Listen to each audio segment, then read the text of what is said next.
I've written down a poem. Like there's a poem that I'm going to read. Okay. And the question revolves around this. Right. Okay. So sometimes your happy place can be a person.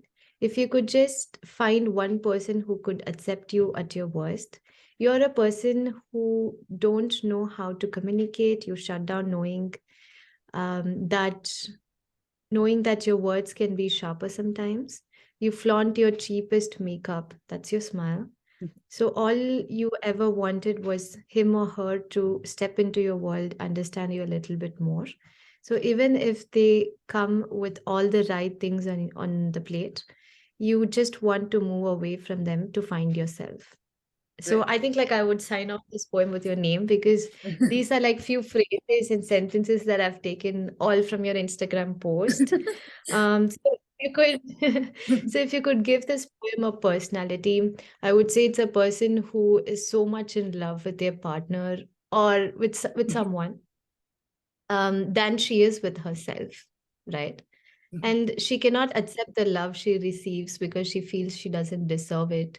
Yeah. And I've felt that way too. I think the healing journey is not about completely knowing yourself and then be like, okay, I'm all self love. I think even self love is a journey, and sometimes Right. you tend to not.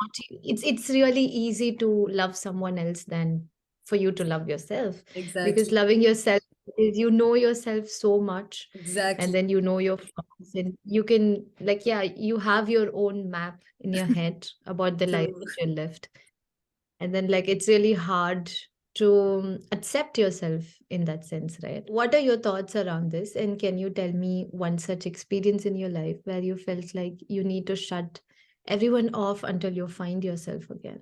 The perspective that you brought out so rightly, it's something I agree with. And that's kind of where this whole concept of me advocating self love even comes into the picture.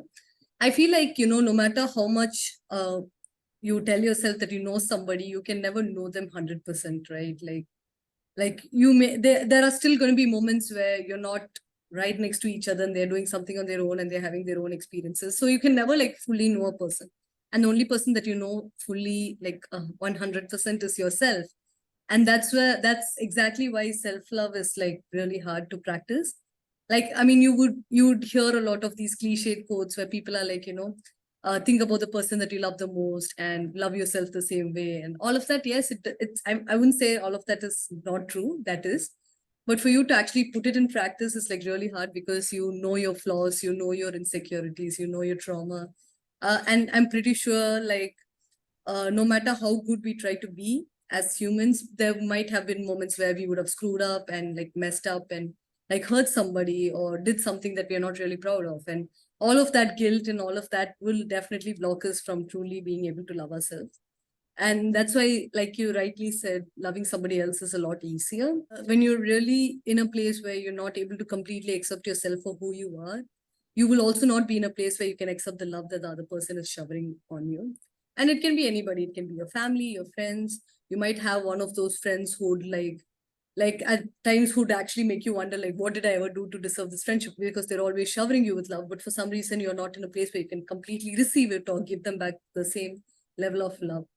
And I guess like going back to the second half of the question, there have been moments where I felt that too. Like there were times when I was going through like a really rough patch and my friends were really supportive. They were so understanding. But in spite of them showering me with so much love, I was not in a place where I could receive it.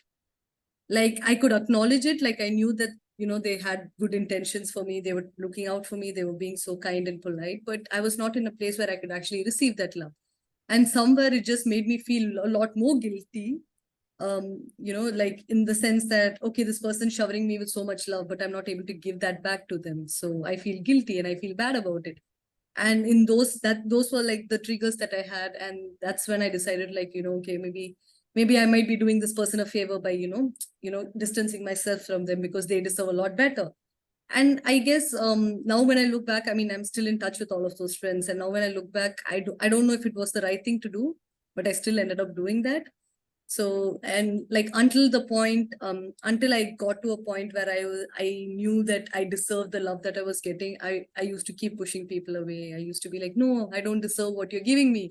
Don't give it to me. Give it to somebody else who deserves it more, and don't give it to me. And I started pushing people away and isolating myself from the rest of the crowd. And it really took a lot of inner work, inner child work, to be honest. Like a lot of it was really me trying to understand who I was, where my insecurities were coming from, and really getting to that place of acceptance. Like, I don't think anybody can truly love themselves 100%. It's always a work in progress. We're always working to get there. But I guess like I at least started the journey, and I'm like trying to, I'm at least like a few steps ahead as compared to the older version of Anchana, I guess. And once I started doing all of that, I realized that, I can't really go back and change the past. Yes, I do have all these traits. I do have these moments where I'm done things that I'm not proud of. There are moments that define me otherwise. And in spite of me having those moments, I've now learned that there's no way I can go back and go back in time and change the past. And the only thing I can do is accept what happened, stop being in denial about it, get super real with it, get practical. Like, okay, this is what I did. It was obviously not the best thing to do at that point of time, but that is what I did with the knowledge that I had back then. Like, I didn't know any better. Like, I just did that because that was all I knew. And it was really hard for me, but I did do my share of work together. Like, got to the point where I was like, okay, this is how it is. This is what had happened. And this is the things where, I went wrong and I could have done better. And it was a lot of basically a lot of research and analysis and a lot of retrospection, to be honest, and making sure that I don't repeat those same mistakes again. And I think once I got to that level, and it's obviously a long work, you can't just, it's not like you turn on a switch and you turn that mode on. It just takes a lot of time.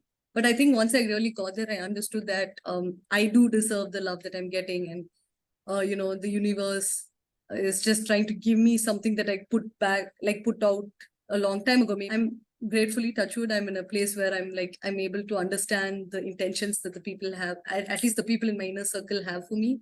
And I'm truly grateful to all the people who stayed with me through that. Now I think the poem that you just read out was so beautifully structured. But now I think if the version of Anchana who wrote that, I think that those posts were from way back. That version of Anchana rightly matched the personality that you had just described. It was somebody who was in love with the people around her as opposed to being in love with herself. But I think if this Anchana read the same poem, she would associate herself with it. So I think, but that journey took a really long time. But yeah, I guess takes a lot of work. But finally, we are here.